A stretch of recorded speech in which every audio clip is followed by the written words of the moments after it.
आज है 25 मार्च 2026 दिन बुधवार। नमस्कार, स्वागत है आपका डीजे न्यूज लाइव में। चलिए देखते हैं देश और दुनिया की बड़ी खबरें।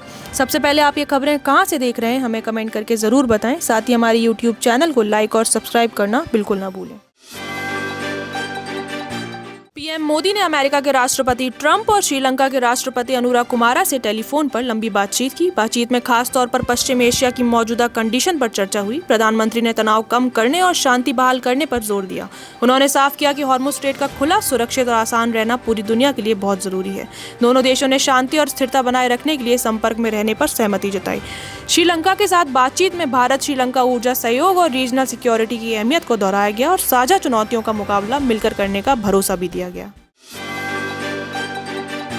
सरकार ने भरोसा दिया है कि देश में पेट्रोल और डीजल का पर्याप्त भंडार है और एलपीजी उत्पादन बढ़ाकर आपूर्ति पूरी क्षमता से सुनिश्चित की जा रही है।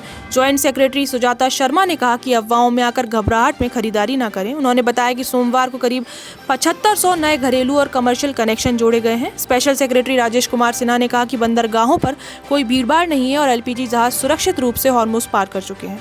विदेश मंत्रालय ने भी बताया कि खाड़ी क्षेत्र में भारतीय नागरिकों की सुरक्षा और कल्याण टॉप प्रायोरिटी है।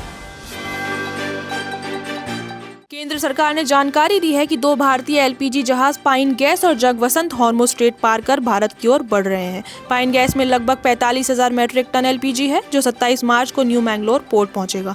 वहीं जगवसंत में लगभग 47,600 मैट्रिक टन एलपीजी है जो 26 मार्च को कांडला पोर्ट पहुंचेगा। इसके साथ ही फारस की खाड़ी में अब 20 भारतीय जहाज हैं जिन पर 540 नाविक सवार हैं। पेट्रोलियम मंत्रालय ने कहा कि देश में एलपीजी और पेट्रोल डीजल की सप्लाई पर्याप्त है और किसी भी डिस्ट्रीब्यूटर पर गैस खत्म होने की स्थिति नहीं है। सरकार ने लोगों को अफवाहों पर ध्यान न देने और पैनिक बुकिंग से बचने की सलाह दी है। हाल ही में मीडिया में खबर आई थी कि अब गैस सिलेंडर सिर्फ 35 या 45 दिन बाद ही बुक हो पाएंगे, लेकिन पेट्रोलियम और प्राकृतिक गैस मंत्रालय ने इसे पूरी तरह गलत बताया है।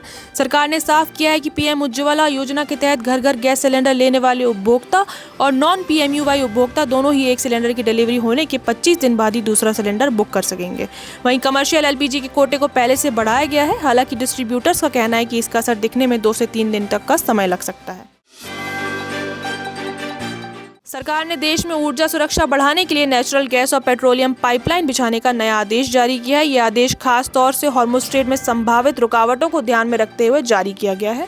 अब सभी प्राइवेट और ऑथराइज्ड इंस्टीट्यूशंस को तय समय में पाइपलाइन बिछाने का अधिकार और जिम्मेदारी मिलेगी। इसके जरिए एलपीजी की आपूर्ति उन क्षेत्रों में बढ़ाई जाएगी जहां पाइपलाइन सुविधा नहीं है।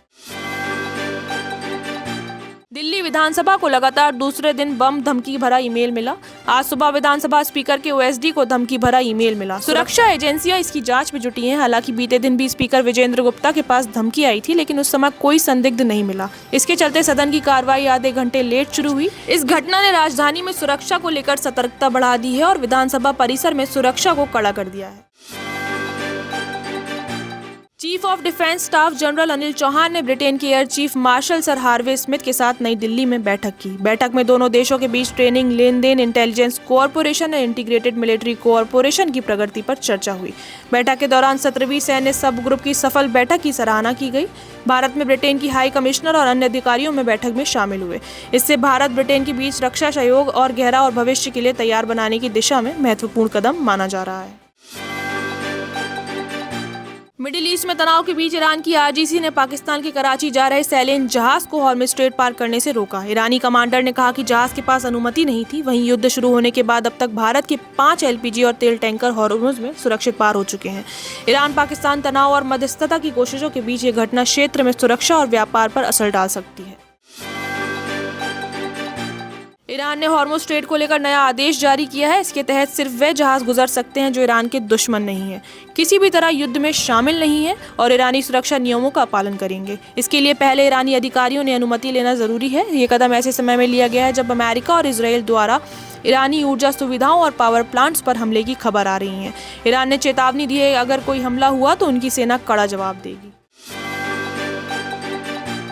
अमेरिकी राष्ट्रपति ट्रंप ने दावा किया था कि अमेरिका ने ईरान के साथ युद्ध में जीत हासिल कर ली है और ईरानी नौसेना व वायुसेना पूरी तरह तबाह हो चुकी है। उन्होंने कहा कि ईरान अब बातचीत करने के लिए तैयार है, लेकिन ईरानी सेना ने इसे झूठा और मजाकिया करार दिया। लेफ्टिनेंट कर्नल इब्राहिम जल्फिगारी ने कहा कि अमेरिका सिर्फ अपने आप से बातचीत कर रहा है और अपनी हार को समझौते का रूप देने की कोशिश कर रहा है। ईरान ने साफ किया कि उनके लिए समझौता कोई विकल्प नहीं और उनका पहला और आखिरी शब्द हमेशा साफ रहा है, वे अमेरिका जैसे लोगों से कभी समझौता नहीं करेंगे। झारखंड में देवघर पुलिस ने आम जनता को तुरंत और आसान सेवाएं देने के लिए संवाद नामक व्हाट्सएप चैटबॉट लॉन्च किया है। सुबह 10 बजे से शाम 6 बजे तक ये सेवा उपलब्ध रहेगी। इस पहल से अब सभी नागरिकों को छोटी मोटी पुलिस सेवाओं के लिए थाने जाने की जरूरत नहीं पड़ेगी। लोग अपने मोबाइल पर ही शिकायतें दर्ज कर सकते हैं, सुझाव भेज सकते हैं और जरूरी जानकारी पा सकते हैं। पुलिस के अनुसार फिलहाल अभी 1 वे सिस्टम से काम कर रहा है। भविष्य में इसे 2 वे इंटरैक्टिव सिस्टम में बदला जाएगा, जिससे जनता और पुलिस के बीच बातचीत और तेज और प्रभावी होगी।